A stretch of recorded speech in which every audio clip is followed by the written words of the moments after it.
এই যে মাটির উপরে যে জিনিসগুলো দেখতেছেন এগুলো হলো লোহা, এগুলো কিন্তু মাটি না। এটা প্রতি বছরই একটু একটু করে বড় হয়, মাটির নিচ থেকে উঠে। আসসালামু আলাইকুম বন্ধুরা, কেমন আছেন সবাই? আজকে আমি চলে আসছি বৃহত্তম গাজীপুর জেলার মৌচাক ইউনিয়নের লুহাকুর গ্রামে। তো এই গ্রামে একটি আশ্চর্যজনক মাজার আছে, যে মাজারে মাটির নিচ থেকে লোহা ওঠে। তো এই মাজারটির নামকরণ করা হয়েছে লুহাকুর মাজার, এবং এই গ্রামের নামটিও লুহাকুর মাজার। লুহাকুর। তো এই গ্রামে আসতে হলে আপনাকে প্রথমে যে কাজটি করতে হবে, প্রথমে আপনাকে গাজীপুর ডিস্ট্রিক্টে চলে আসতে হবে। গাজীপুর ডিস্ট্রিক্টে এসে তারপরে আপনার মৌচাকে চলে আসতে হবে। মৌচাকে এসে যদি বলেন যে আমি লুহাকুর মাজারে যাব, যে কেউ আপনাকে দেখিয়ে দেবে লুহাকুর মাজার। তো এই মাজারের প্রতি সপ্তাহে 2 দিন প্রচুর লোকের সমাগম হয়। দূর দূরান্ত থেকে অনেক মানুষ এই মাজারে চলে আসে।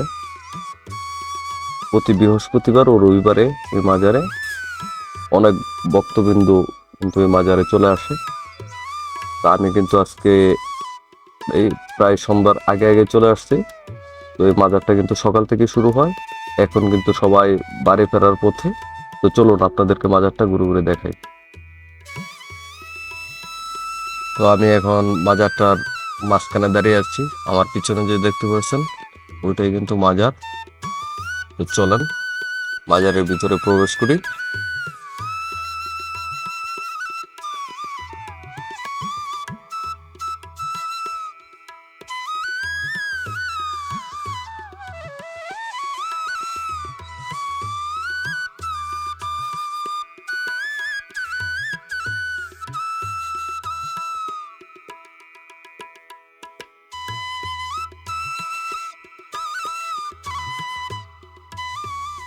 তো এই বাজারের পাশে কিন্তু একটা বড় পুকুর আছে।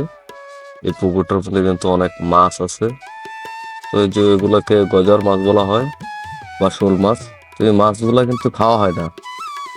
এই মাছগুলা কিন্তু আমার জানা মতে খাওয়া হয় না। এই মাছগুলাকে যারা ভক্তবৃন্দ আসে সবাই এগুলোকে খাবার দেয়। খাবার দিলে এগুলা পাশে চলে আসে।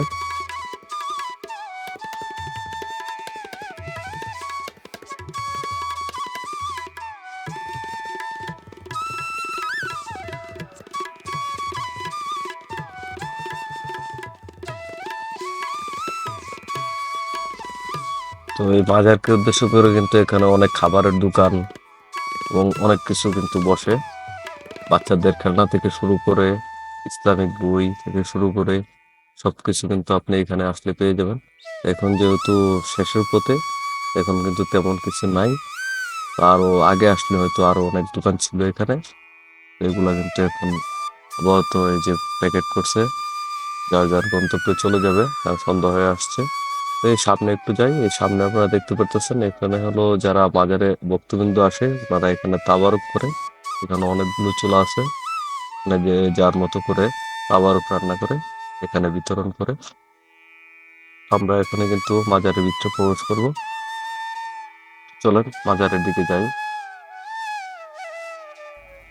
আমরা কিন্তু এখানে জুতা খুলে প্রবেশ করুন লেখা আছে, তো আমি জুতা খুলে নিচ্ছি আগেই।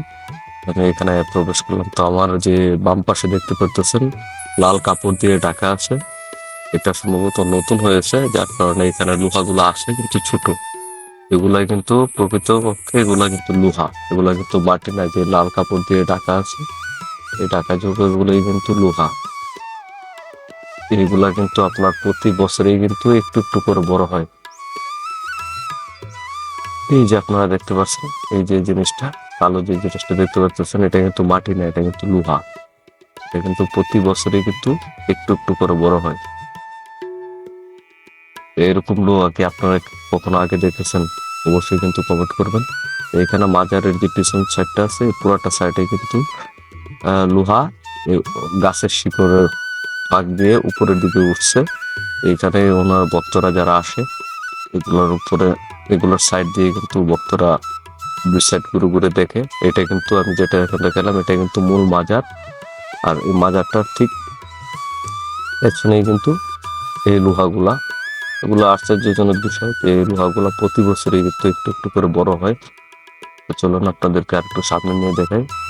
আপনারা যদি এই মাজারটা সরাসরি দেখতে চান তাহলে কিন্তু অবশ্যই চলে আসবেন গাজীপুরে মৌচাকে লোহাকুর যে মাজার আছে, এটাকে সবাই এক নামেই চিনে। আপনারা কিন্তু আসতে পারেন এবং ঘুরে দেখতে পারেন। আপনাদের নিজের চোখে দেখলে হয়তো আপনাদের বিশ্বাস হবে যে এগুলা লোহা। ধন্যবাদ এতক্ষণ সাথে থাকার জন্য।